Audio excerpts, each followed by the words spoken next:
I dropped the photograph. My hands wouldn't stop shaking as I stared at the portrait hanging in the billionaire's mansion, a woman with emerald eyes and dark hair cascading over her shoulders like silk. The woman in the painting was supposed to be dead. She'd been missing for 42 years. And she was my baby sister. 3 months ago, I was Margaret Thompson, Maggie to anyone who knew me, co-owner of a failing hardware store, widow at 54, and desperate enough to take a job scrubbing toilets for people who wore my annual salary on their wrists. My husband Tom's heart attack hadn't just killed him. It revealed 2 years of hidden debt that swallowed our business whole, left me bankrupt, and forced me into a cream-colored uniform with Morrison Manor staff embroidered across the pocket. The security guard at the entrance looked at me like I might steal the marble floor tiles. "You're the new cleaning lady?" His tone suggested I was also there to case the joint. "I prefer domestic maintenance specialist," I said. "But yes. I'm here to make sure your billionaire boss doesn't live in his own filth." He didn't smile. The mansion was obscene. Crystal chandeliers that probably cost more than my mortgage. Persian rugs older than my grandparents. Artwork that made me afraid to breathe too close. Diana Morrison met me in the lobby, blonde, mid-40s, wearing a navy suit that screamed money and a smile that screamed danger. "Mrs. Thompson." "I'm Diana Morrison, Mr. Morrison's stepmother." Stepmother. She looked barely older than Daniel Morrison himself, the 28-year-old billionaire who'd inherited everything when his grandfather died. I'd seen this story before. Young woman marries rich old man. Man dies. Woman inherits kingdom. "I'll be showing you the house," Diana continued, her heels clicking against marble as we walked. "Daniel is very particular about privacy and cleanliness." The previous service was, "Let go." Translation, they probably asked for a living wage. We climbed a curved staircase that belonged in a fairy tale. At the top, Diana gestured down a hallway lined with mahogany doors. "Guest rooms need attention twice weekly. There's a small apartment above the garage where you'll stay Tuesday through Saturday. Daniel prefers live-in staff. 5 days a week in paradise. 2 days remembering what my actual life looked like." "This is the family portrait gallery," Diana said, opening a door at the end of the hall. "It needs dusting weekly. Be extremely careful. These paintings are irreplaceable." I nodded like someone who'd never knocked over an entire display of paint cans. After Diana left, I stood alone among oil paintings of people who'd probably never worried about electricity bills or medical debt. Stern-faced men in expensive suits. Women dripping in jewels. Children born wearing trust funds. I was dusting the frame of a particularly imposing patriarch when I saw it. And my world stopped. The portrait showed a young woman, maybe late 20s, with dark hair and brilliant green eyes. She wore a blue dress that probably cost more than my car.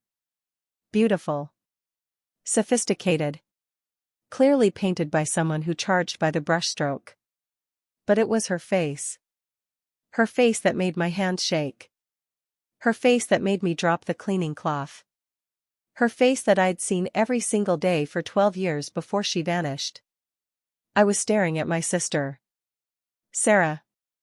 Sarah, who disappeared when she was 8 years old. Sarah, who'd been playing hide-and-seek in our backyard on July 15, 1983. Sarah, who was declared legally dead after 7 years of searching turned up nothing. Sarah, who I'd mourned for 42 years. The nameplate at the bottom of the frame read, "Sarah Morrison, beloved wife and mother." What the hell? The words slipped out before I could stop them. My mind raced through impossible explanations. Maybe this woman just looked like Sarah. Maybe it was coincidence. Maybe grief and bankruptcy had finally broken something in my brain. But no. I knew every freckle on Sarah's face. Every expression she made when she concentrated. The exact shade of green in her eyes. This was my baby sister. Grown up. Gorgeous. And apparently married into one of Ohio's wealthiest families. Is there a problem? I spun around. A man stood in the doorway, tall, dark-haired, with bone structure that suggested excellent genetics and personal trainers. Daniel Morrison. The boy billionaire himself.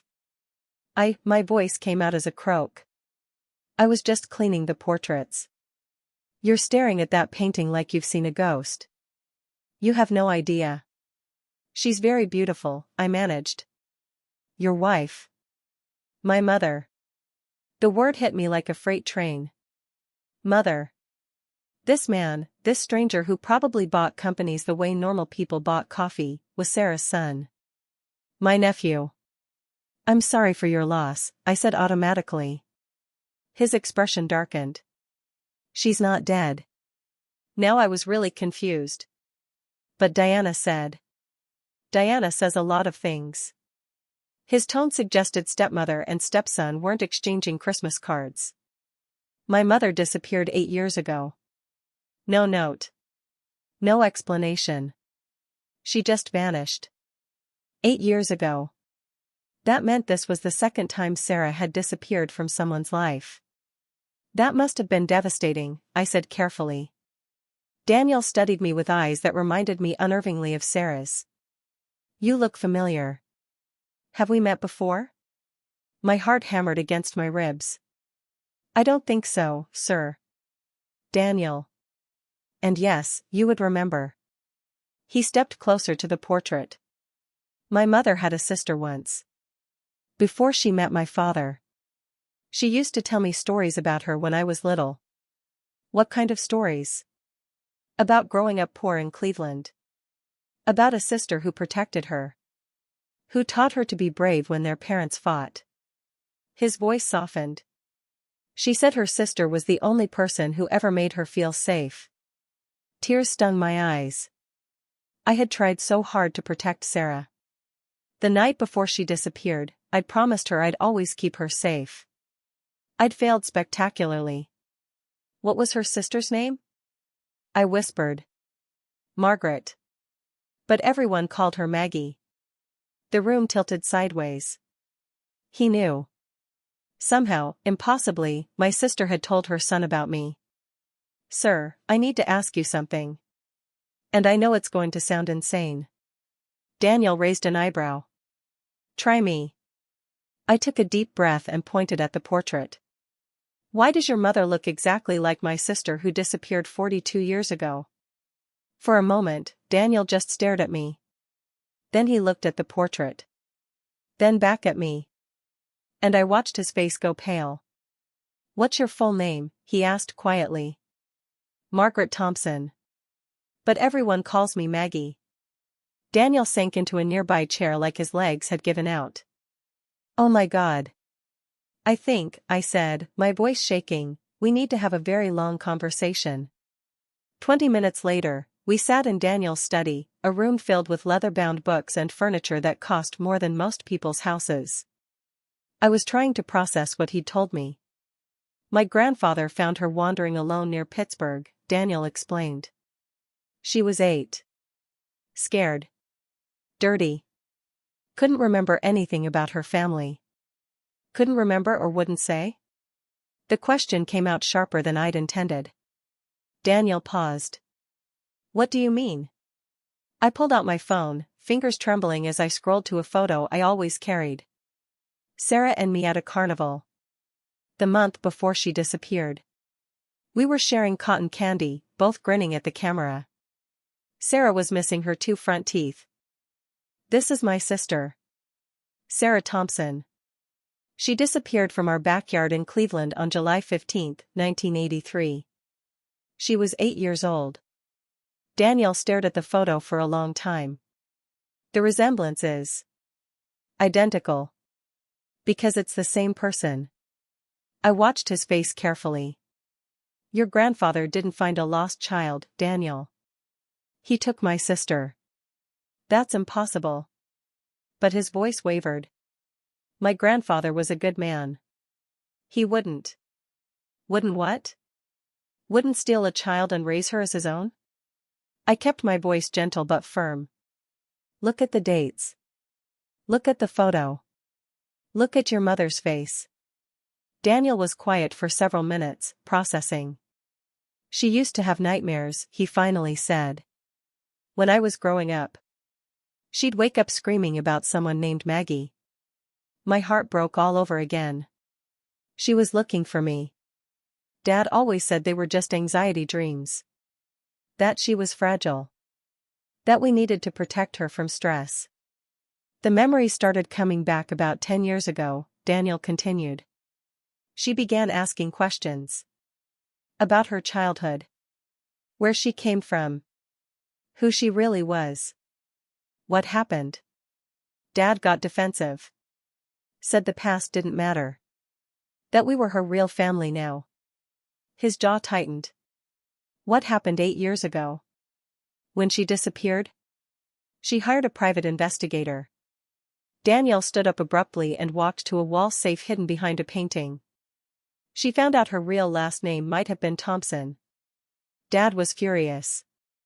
Said she was being ungrateful. That it would destroy our family if she kept digging. He opened the safe and pulled out documents, photographs, a thick folder.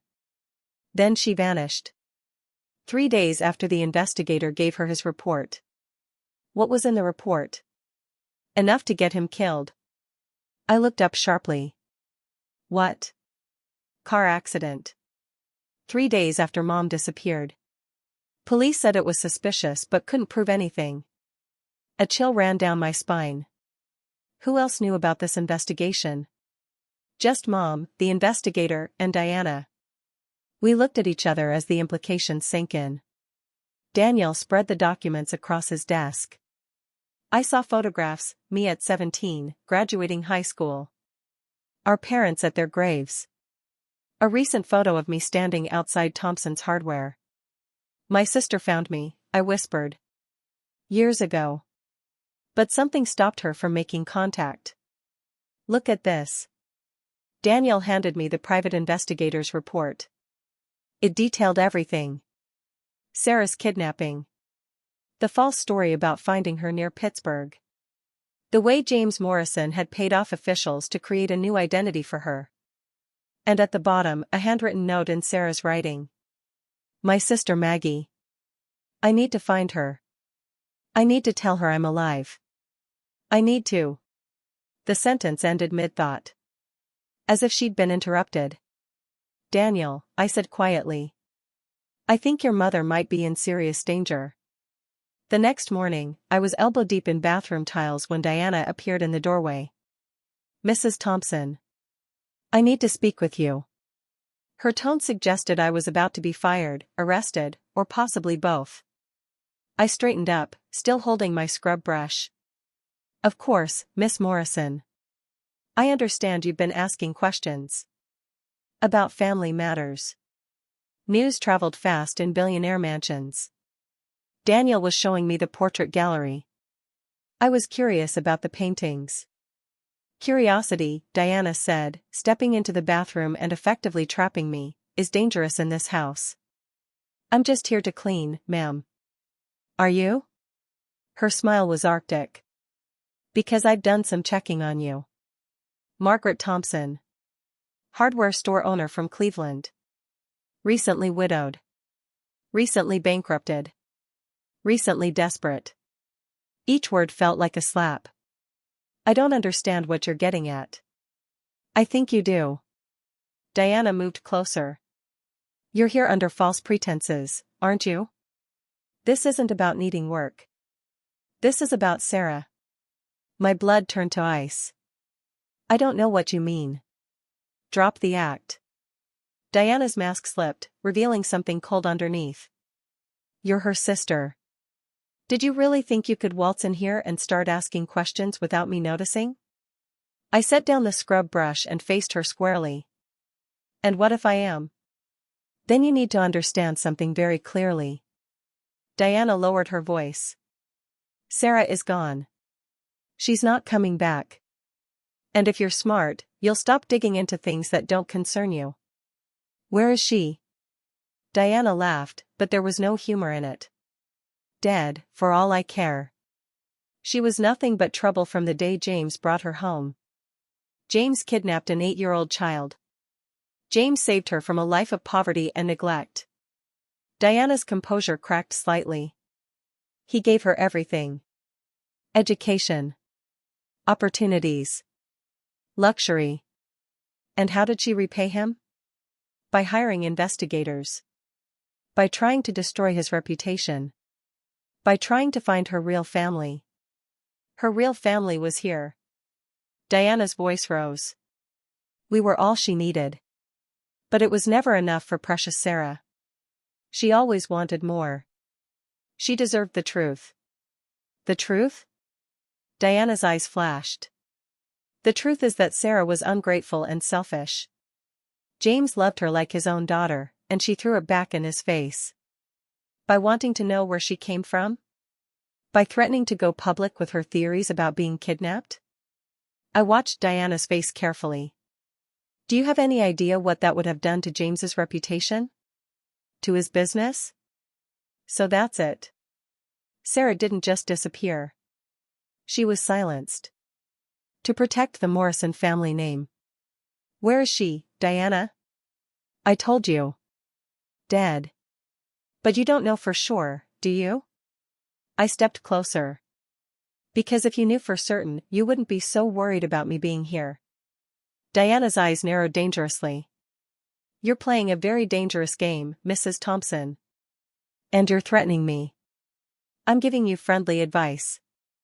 Sarah learned the hard way what happens to people who ask too many questions. The bathroom door suddenly swung open. Daniel stood there, his face dark with anger. Diana. What are you doing? Just welcoming our new employee. Diana's mask slid back into place. Making sure she understands how things work here. I heard voices. Raised voices. Mrs. Thompson was asking about the family history. I was explaining our preference for privacy. Daniel looked between us, clearly not buying Diana's explanation. Mrs. Thompson, are you all right? Fine, sir. Just learning the ropes. Diana. I need to speak with you. Now. After they left, I sank down on the marble floor, hands shaking. Diana knew exactly what had happened to Sarah. And she'd all but admitted the Morrison family was willing to kill to keep their secrets buried. I pulled out my phone and scrolled through contacts until I found Detective Rosa Martinez, a friend of Tom's who'd helped us when the store was vandalized last year. Rosa. It's Maggie Thompson. I need help. And I think someone's life might be in danger. Detective Martinez arrived at a coffee shop 3 blocks from Morrison Manor, looking like she'd rather be anywhere else. Maggie, when you said you needed help, I thought you meant with insurance paperwork or something normal. Rosa slid into the booth across from me. You're talking about kidnapping, murder, conspiracy. This is way beyond a friendly favor. Rosa, please. I know how it sounds. It sounds like grief and financial stress have made you paranoid. Her voice was gentle but firm. You've been through a lot recently. Maybe you're seeing patterns that aren't there. I pulled out my phone and showed her the photos Daniel had shared. The missing child report from 1983. The private investigator's notes. The photos Sarah had collected of our family. Rosa studied the images, and I watched her expression slowly change from skeptical to concerned. This is compelling circumstantial evidence, she admitted. But it's not proof of current wrongdoing. The private investigator died 3 days after Sarah disappeared. Car accident. Accidents happen. Rosa, please. My voice cracked. I'm not asking you to arrest anyone. I just need you to help me figure out what happened to my sister. She was quiet for a long moment. Officially, I can't investigate a missing persons case from another jurisdiction without cause. Unofficially? She sighed. I can make some phone calls. Check if there are any open investigations into James Morrison's death. See if anyone else has reported Sarah missing. Thank you. But Maggie, you need to be careful. If you're right about any of this, you're putting yourself in real danger by staying in that house. I can't leave. Not when I'm this close to finding out what happened to her. Then at least promise me you'll check in every day. If I don't hear from you, I'm calling in backup. That evening, I was organizing supplies in the utility room when I heard voices from the kitchen above me. The house's old heating vents carried sound perfectly. And what I heard made my blood run cold. She knows too much. Diana's voice was sharp with frustration. We don't know that for certain. An older male voice I didn't recognize. She's asking about Sarah. About the investigation. She's Sarah's sister, for God's sake. Of course she knows. Then we handle it the same way we handled the other problems. Other problems. Like the private investigator who died in a car accident. It's too risky, Diana continued. Daniel suspects something. If another person connected to this dies, he'll start asking questions we can't answer. Then what do you suggest? We move Sarah. Tonight. Somewhere she can never be found. My sister was alive. Diana had been lying when she said Sarah was dead. But for how long? The facility in Canada is secure, the male voice said. Once she's there, it won't matter what anyone suspects. Facility. They were talking about some kind of institution. And if she talks? If she tells someone the truth? She's been heavily medicated for years. No one believes the ravings of a mental patient. Mental patient. They'd had my sister committed to keep her quiet. Fine. Make the arrangements. Diana's voice was moving away. But if this goes wrong, if Daniel finds out what really happened, Daniel will never find out. Neither will the sister. I waited until the voices faded, then crept upstairs. The kitchen was empty, but I could hear Diana talking on the phone in another room. Yes. Tonight. Transfer the patient to the Canadian facility immediately. No, there can't be any record of the move. Destroy all documentation. I had maybe 6 hours before they moved Sarah somewhere I might never find her. 6 hours to save my sister. 6 hours to get justice for everything the Morrison family had done. I pulled out my phone and called Rosa. Rosa. It's an emergency. I need backup and I need it now. But as I was talking, I heard footsteps behind me. I turned to find Daniel standing in the doorway, his face pale with shock.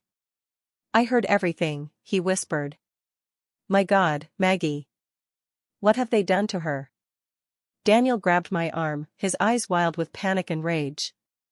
They've had her locked away for 8 years. My own mother.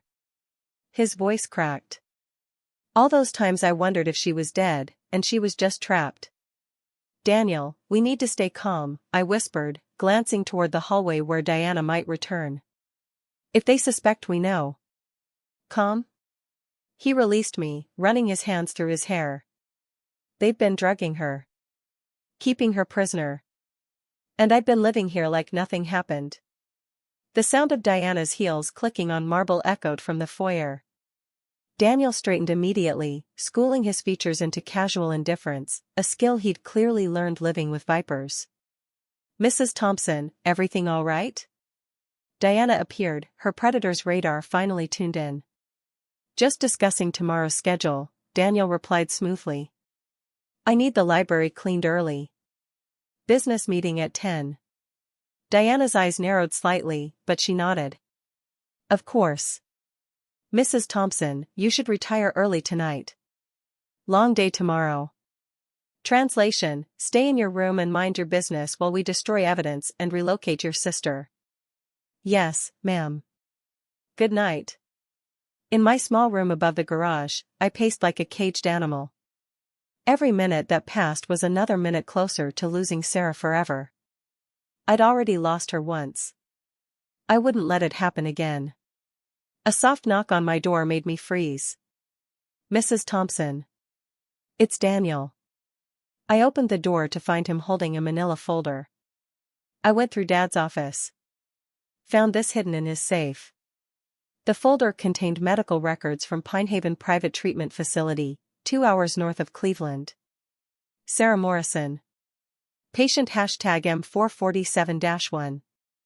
Admitted 8 years ago for severe dissociative disorder and delusional thinking.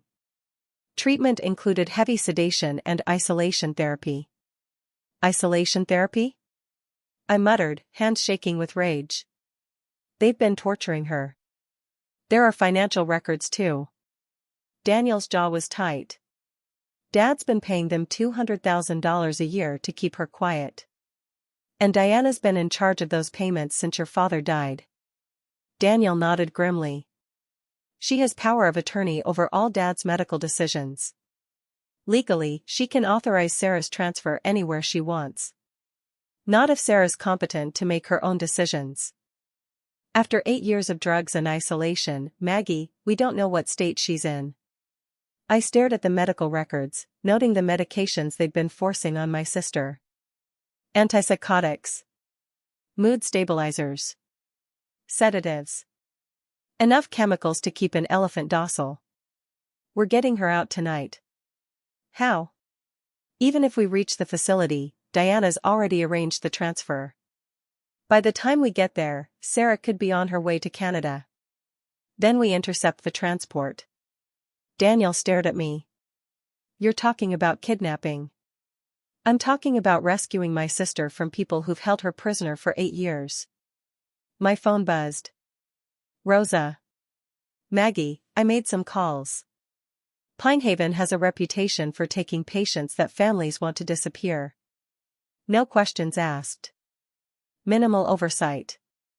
If your sister's there, getting her out legally could take months. We don't have months. They're moving her tonight.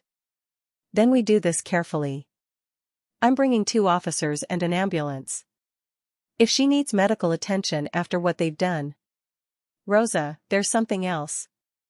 Daniel Morrison wants to help. He's her son. A pause. Can we trust him? I looked at Daniel, who was studying the medical records with horror and determination warring on his face. Yes. We can trust him. After ending the call, Daniel and I spread out building plans he'd printed from the county records office. Pinehaven was built like a fortress. High walls. Limited access points. Electronic locks on everything. There. Daniel pointed to a service entrance. Staff parking is here. Deliveries come through this gate. Less security than the main entrance. You thought about this before. I've been trying to figure out where they took her for 8 years. Never got close enough to be sure. Until now. Daniel, once we do this, there's no going back. Diana will know you're involved. Your inheritance, your life as you know it. My life has been built on a lie. His jaw said determinedly. My mother is alive and she's been suffering while I lived in luxury bought with blood money. Let Diana have the money. I want my mother back. At midnight, we met Rosa and her team at a diner 5 miles from Pinehaven. The officers looked skeptical about our plan, but Rosa had apparently vouched for my sanity. Security changes shifts at 2 a.m., Daniel explained. That's our window. Skeleton crew for 30 minutes while they do handover. What about cameras? One of the officers asked.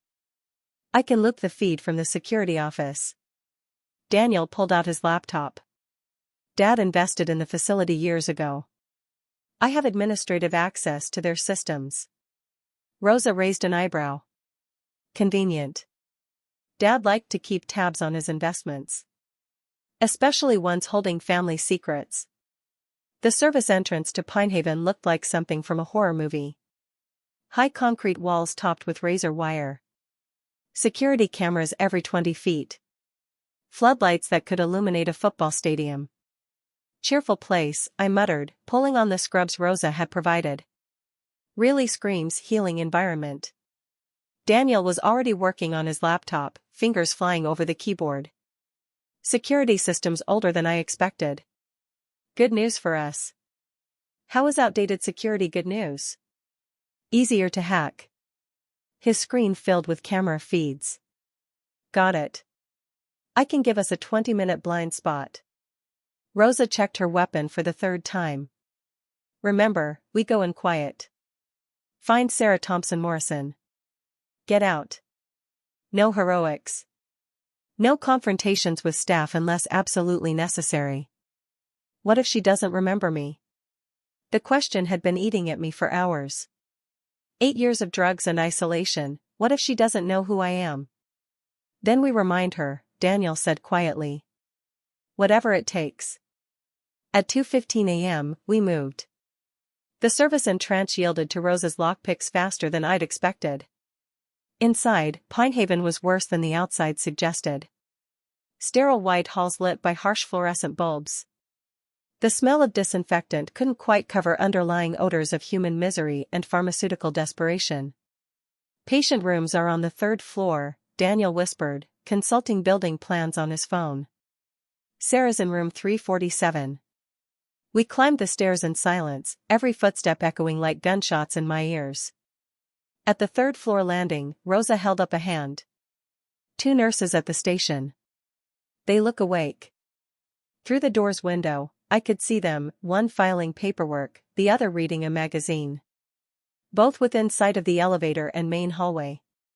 Fire stairs at the other end of the building, I suggested. Too far. We'd have to pass 6 other rooms. Some of these patients might not be as medicated as Sarah. Daniel was studying his phone again. There's a supply closet 15 feet down the hall. If I trigger a false alarm in the east wing, they'll investigate, leaving this area unguarded, Rosa finished. Do it. 30 seconds later, an ear-splitting shriek echoed from the far end of the building.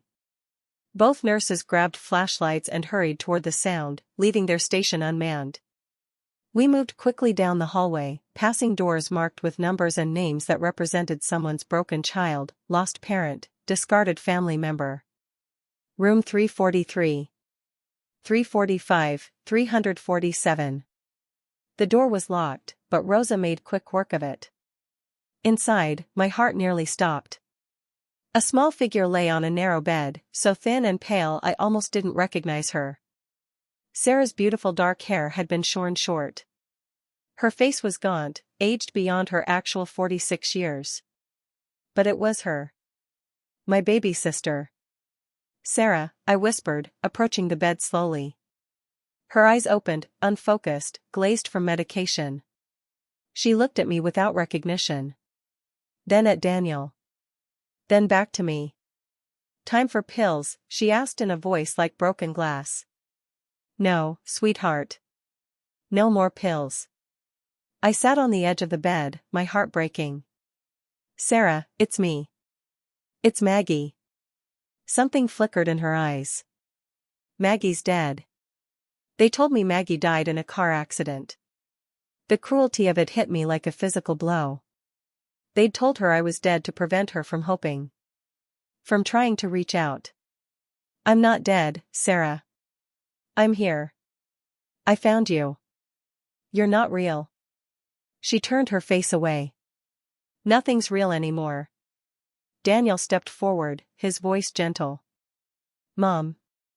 It's Daniel. Your son. We're here to take you home. Sarah's head turned back, studying Daniel's face with growing awareness. Danny? My Danny? Yes, Mom. It's me. But you're supposed to be at school. Diana said you were at boarding school and couldn't visit because I was too sick. Another lie. Another cruelty designed to isolate and break her spirit. I'm not at school anymore, Mom. I grew up. And I've been looking for you. Sarah struggled to sit up. I could see the toll 8 years had taken. Her hands shook constantly, a side effect of long-term antipsychotic use. Her movements were slow, uncertain. This isn't real, she repeated, but with less conviction. They said everyone I remembered was dead or didn't want me anymore. All lies, I said firmly. Sarah, do you remember when we were kids? You used to have nightmares about the monster in your closet. And I'd sleep on your floor to protect you. Maggie would sing to me, she whispered. Some song about mockingbirds. Hush little baby, don't say a word, I began singing softly. Maggie's gonna buy you a mockingbird. Sarah's eyes filled with tears. Real recognition dawned for the first time. Maggie? My Maggie? Yes, baby girl. You're Maggie. The alarm down the hall suddenly stopped.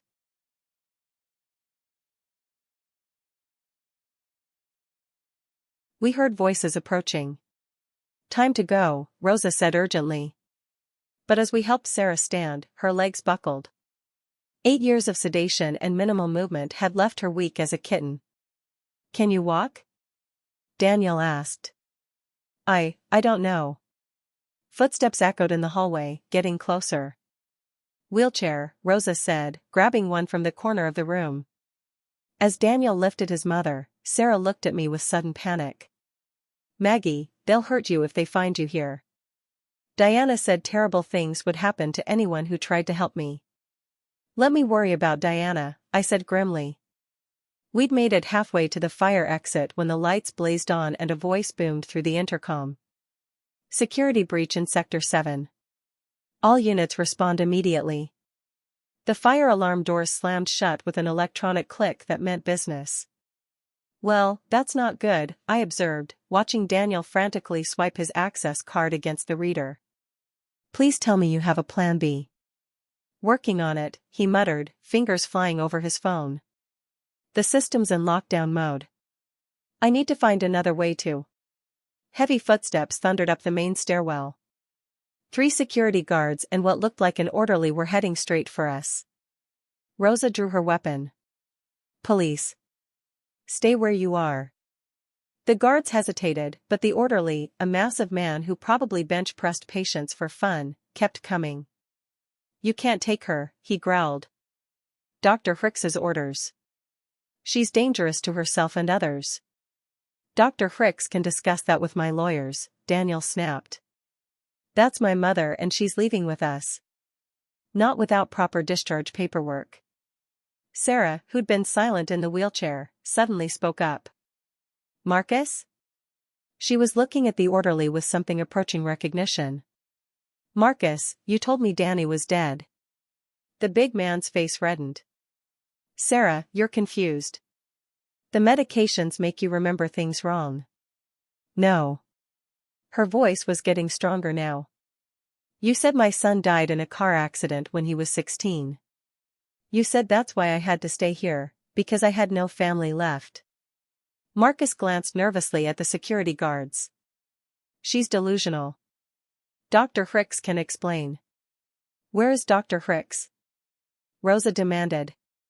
I want to speak to him immediately. He's not available. Then we're leaving. I grabbed the wheelchair handles. Sarah is a voluntary patient. She has the right to discharge herself. Actually, Marcus said with an ugly smile, she doesn't. Sarah Morrison has been declared mentally incompetent. Her legal guardian has full authority over her medical decisions. Daniel's face went pale. Diana had her declared incompetent? 3 years ago. Some nonsense about wanting to change her will, leave money to people who didn't exist.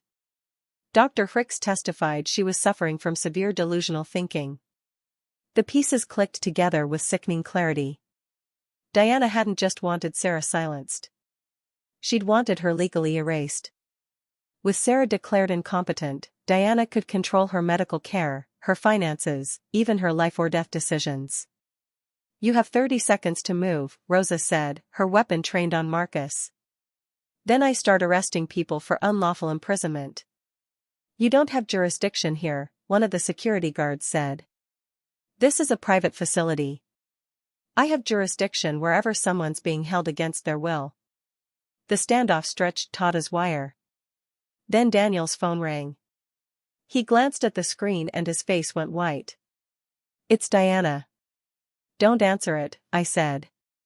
But he was already swiping to accept. Diana. What? Diana's voice was loud enough for all of us to hear. Daniel, darling. I know where you are. And I know what you're trying to do. Then you know it's over. We found her, Diana. We know what Dad did. What you've been doing. What your father did was save a lost child and give her a beautiful life. What I've done is protect this family from scandal. You've tortured an innocent woman for 8 years. I've managed a family crisis." Diana's voice was ice cold. "Sarah's fantasy about being kidnapped would have destroyed your father's reputation, your inheritance, everything we've built." "Sarah was kidnapped," I interjected loudly. "And I can prove it." A pause. "Mrs. Thompson. How disappointing. I'd hoped you'd be smarter than this." Daniel's jaw tightened. "Diana, you can still walk away from this. Come home and we'll say nothing about your misguided rescue attempt." "What about Sarah?" "Sarah will be transferred to a secure facility where she can receive proper treatment. She'll be comfortable, well cared for, and unable to hurt anyone with her delusions."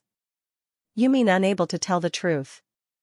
"The truth is whatever we decide it is, darling. That's what having money and power means." I'd heard enough. I grabbed the phone from Daniel. "Diana. This is Maggie, Sarah's sister. You know, the one who's very much alive and very pissed off." A pause. "Mrs. Thompson, I was hoping we could avoid unpleasantness." "Lady, you haven't seen unpleasantness yet. I think you're forgetting something. You're trespassing in a private medical facility. You're attempting to kidnap a patient. And you're interfering with legal guardianship arrangements. And you're going to prison for kidnapping, false imprisonment, and conspiracy to commit murder." Diana laughed. "Prove it. It's your word against mine. And I have 8 years of medical records showing Sarah's mental instability." "Actually," Daniel said, taking his phone back, "you don't." I could hear the smile in his voice. And suddenly I realized what he'd been doing on his phone while we argued with the guards. "What do you mean?" Diana's voice had lost some of its confidence. "I mean I'd been recording everything. This conversation. The conversation in the kitchen tonight. Everything. And I've been uploading it to multiple cloud servers in real time." The silence on the other end was deafening.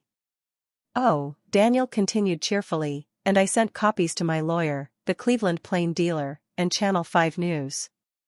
Funny thing about being a billionaire, the media takes your calls even at 3 a.m. You wouldn't dare. Watch me. The story should be breaking on the morning news. Billionaire's wife held captive for 8 years. It has a nice ring to it, don't you think?" Marcus and the security guards were looking at each other uncertainly. Whatever Diana was paying them, it probably didn't include dealing with national media attention and murder charges. "Diana," Daniel said quietly. "It's over. The police are here. The media will be here soon. And everyone's going to know what you did. Daniel, think about what you're doing. The scandal will destroy everything your father worked for." "Good. Maybe it's time the Morrison name meant something other than money and corruption." He ended the call and looked at the guards. "Gentlemen, I strongly suggest you step aside. In about 10 minutes, this place is going to be crawling with reporters and FBI agents."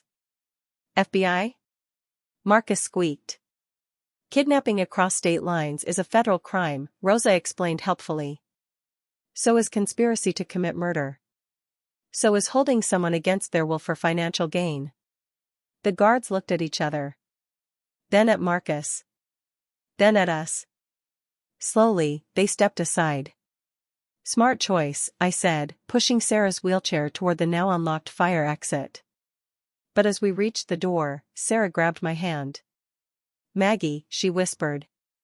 "There's something I need to tell you about what really happened the day I disappeared." "About who else was involved?" "What do you mean, who else was involved?" I asked as we made our way down the fire stairs. Sarah's hands were shaking badly, but her eyes were clearer than they'd been since we found her.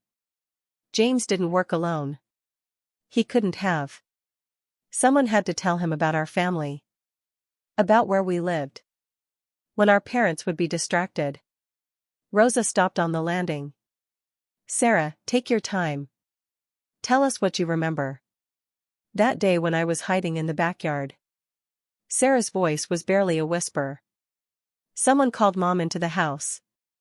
Said there was an emergency phone call about Grandma being sick. My blood turned to ice. But Grandma died 2 years before that. I know. But Mom didn't question it. She told me to stay put.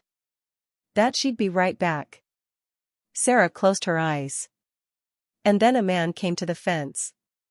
He knew my name. He said Maggie was hurt.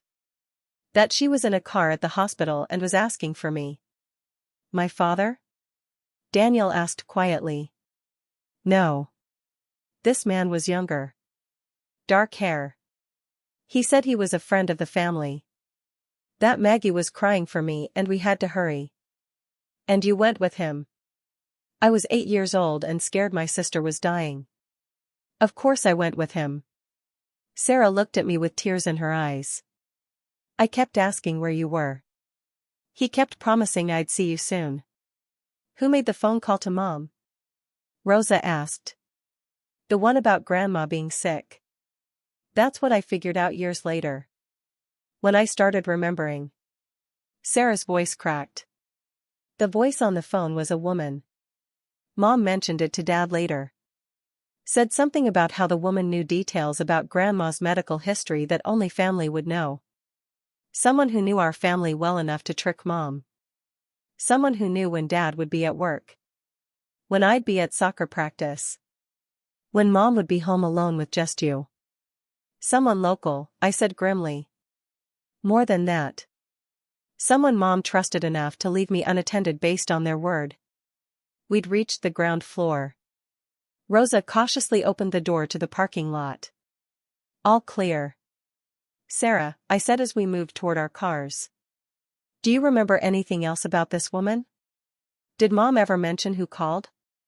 Sarah frowned, concentrating. She said it was strange because the woman had called her Margaret instead of Mom, but knew so much about the family. Margaret.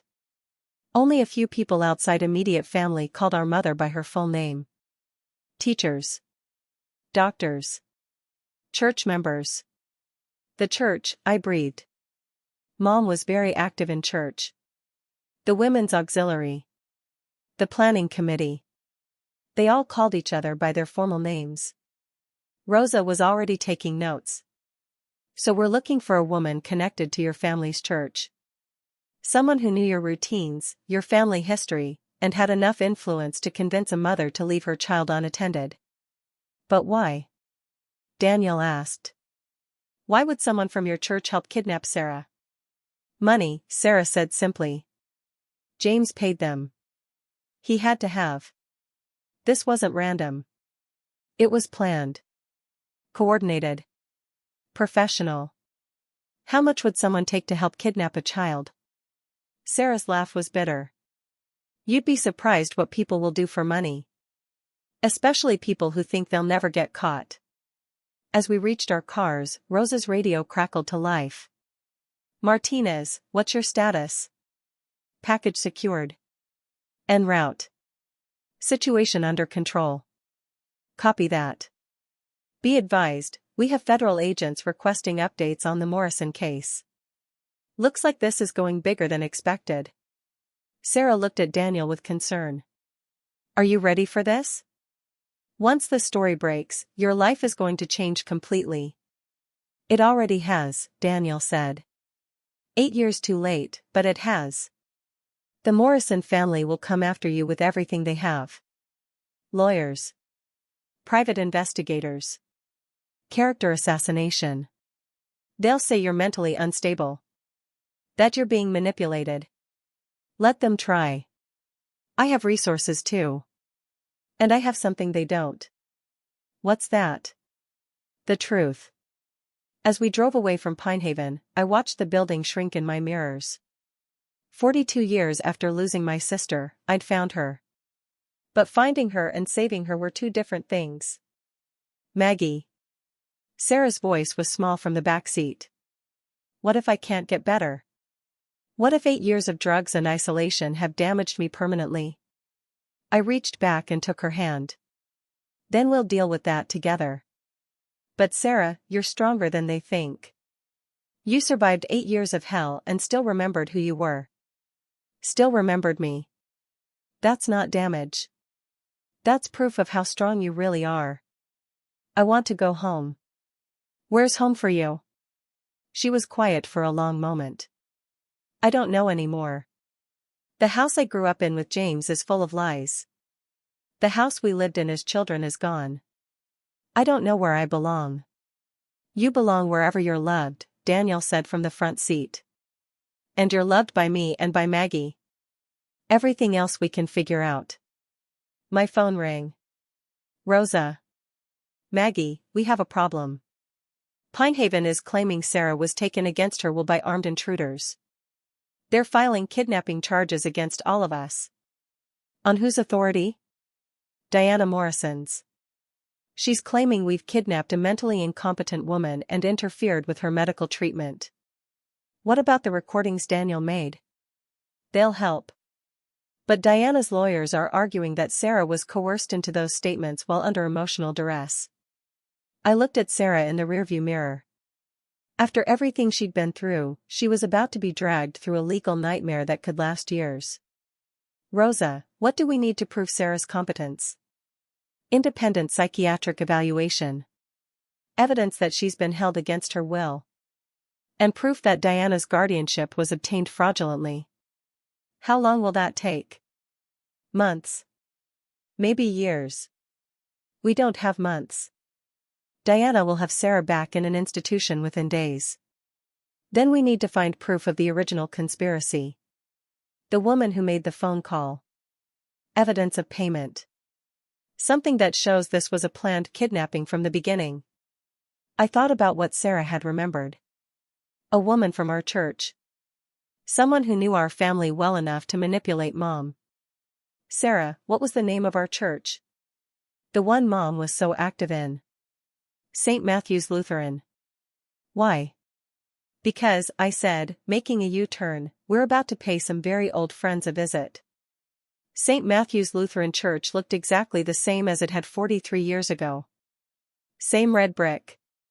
Same white steeple. Same narrow parking lot where Dad always struggled to fit our old station wagon. The church secretary's office is in the basement, I told Rosa as we approached the building. If they kept records from the 1980s, that's where they'd be. Sarah was walking under her own power now, though she still moved slowly. The fresh air and absence of institutional fluorescent lighting had already improved her color dramatically. Maggie, what exactly are we looking for? Daniel asked. Church financial records from 1983.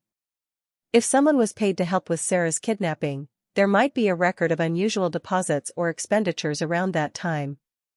Rosa raised an eyebrow. You think they'd record payment for kidnapping in the church books? I think whoever did this wasn't a criminal mastermind.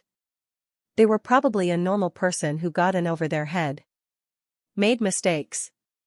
The basement office was unlocked. Small-town churches rarely worried about security. Rows of filing cabinets lined the walls, labeled by year and department. Women's Auxiliary, 1983, Sarah read from a faded label. That's where Mom would have met most of her church friends. I pulled out the drawer and started flipping through folders. Meeting minutes. Fundraising records. Volunteer schedules. And there, in a folder marked Special Projects, something that made my hands shake. Rosa. Look at this. It was a handwritten note dated July 10, 1983, 5 days before Sarah disappeared. Emergency Family Assistance Fund activated. $5,000 dispensed to aid the Morrison family crisis. Arranged by E. Patterson. Approved by Pastor Williams. Posthumously authorized. E. Patterson, Rosa read aloud. Who's E. Patterson? Eleanor Patterson, Sarah said quietly. She was Mom's best friend in the church. They worked together on every committee. Every fundraiser. $5,000 in 1983, I said, my voice shaking with rage. That's almost $20,000 in today's money. Eleanor sold my sister for $20,000. Where's Eleanor Patterson now? Rosa asked. Dead, Sarah said. She died about 10 years ago. She paused. But her daughter Linda still lives in town. She teaches at the elementary school. The same Linda Patterson I went to high school with. And Maggie, there's something else. Linda was always weird about money. Even as a kid. Remember how she always had expensive clothes? New toys? Things her family shouldn't have been able to afford? You think Eleanor shared the money with her family? I think Eleanor used the money to secure her daughter's future. College fund. House down payment. Whatever Linda needed. Rosa was already on her phone. I need an address for Linda Patterson. Current resident in Cleveland area. 20 minutes later, we stood outside a modest ranch house in a middle-class neighborhood. Linda Patterson's white Honda Civic sat in the driveway next to a small garden that would have made our mother proud. How do we play this? Daniel asked. Carefully, Rosa said. If Linda was complicit in the original kidnapping, confronting her could be dangerous. She was 12 years old, I protested. How complicit could she have been? Old enough to remember. Old enough to keep secrets for 40 years. I rang the doorbell. Footsteps approached, and the door opened to reveal a woman I barely recognized. Linda Patterson had aged into a tired-looking middle school teacher with gray-streaked hair and suspicious eyes. Margaret Thompson, she said uncertainly. My God. I haven't seen you since high school graduation. Hello, Linda. This is my sister Sarah. Linda's face went white as she looked at Sarah. That's impossible. Sarah died years ago. No, Linda. Sarah was taken. And I think you know exactly how and why. Linda's hand moved toward the door, but Rosa stepped forward, showing her badge. Ms. Patterson. I'm Detective Martinez. We'd like to ask you some questions about events in 1983. I don't know what you're talking about. We found the church records, Linda, I said quietly. The emergency fund. Your mother's signature on the authorization. Linda's composure cracked completely. She told me it was to help a family in crisis. That someone needed money for medical bills. And you believed her? I was 12 years old. When my mother said we were helping people, I believed her. But you figured it out eventually, Sarah said, speaking for the first time. When did you realize what really happened? Linda looked at Sarah with tears in her eyes. When I was in college. Mom had too much to drink one Christmas and started rambling about mistakes she'd made. Children she'd hurt. She said she'd been promised that no one would get hurt. That you were going to a loving family. A loving family? I repeated bitterly. Is that what she called kidnappers? She said James Morrison was wealthy. That he could give you opportunities your real family never could. She convinced herself she was doing a good deed. For $5,000. Linda nodded miserably. Mom used the money to send me to private school. To pay for college. Everything I have, everything I've accomplished, is built on blood money. Rosa stepped forward. Linda, we need you to testify to what your mother told you. Sarah's being held against her will based on false claims about her mental state. If I testify, it'll destroy my career. My reputation. And for what? It won't bring back the years Sarah lost. It'll give her back her freedom, I said fiercely. And it'll make sure the people responsible face justice. The people responsible are dead. My mother. James Morrison. They're all dead. Diana Morrison isn't dead, Daniel said quietly. And she's been continuing her father's crimes for 8 years. Linda looked between us, clearly struggling with her conscience. If I testify, you have to understand, I was a child. I didn't know what was really happening. We understand, Sarah said gently. Linda, I don't blame you for what your mother did. But I need your help to make sure it never happens to anyone else. Linda was quiet for a long moment. Then she nodded. Okay. I'll testify. But I want immunity from prosecution. Done, Rosa said immediately. As we walked back to our cars, Sarah grabbed my hand. Maggie. Is it really over? Almost, I said. We still have to deal with Diana's legal challenges. The media circus. All of that. But the truth is out now. Diana can't hide behind lies anymore. What happens to Daniel? To his inheritance? I looked at Daniel, who was talking quietly with Rosa about next steps. I think Daniel's going to be just fine. He's got something worth more than money now. What's that? Integrity. And what about us? What happens to our family now? I squeezed her hand. Now we get to find out who we are when we're not victims or survivors. We get to just be sisters again. 6 months later. I stood in the kitchen of our new house, a modest place we'd bought together with money from the settlement Daniel had insisted we accept. Sarah was making coffee, her hand steady now that she'd been off the psychiatric medications for months. Maggie, she said. Do you think we'll ever be normal? I laughed. Sarah, we were never normal. We're sisters who found each other across 42 years, time zones, and more trauma than most people see in a lifetime. Normal is overrated. What's not overrated? Family, I said simply. Love. The truth.